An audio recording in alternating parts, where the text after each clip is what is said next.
সারা দেশে আওয়ামী লীগের নৈরাজ্যের প্রতিবাদে সিরাজগঞ্জের রায়গঞ্জে উপজেলা যুবদলের আয়োজনে বিক্ষোভ সমাবেশ অনুষ্ঠিত হয়েছে।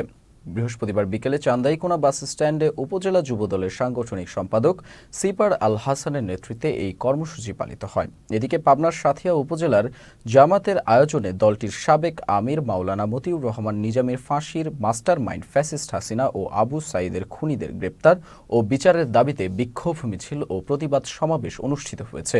বৃহস্পতিবার উপজেলা চত্বর থেকে একটি বিক্ষোভ মিছিল বের হয়ে সাঁথিয়ার জুলকারনাইন চত্বরে এসে পথসভায় মিলিত হয়। অন্যদিকে জামালপুরে মাদক ব্যবসায়ী ও মাদক সেবীদের বিরুদ্ধে মানববন্ধন করেছে এলাকাবাসী।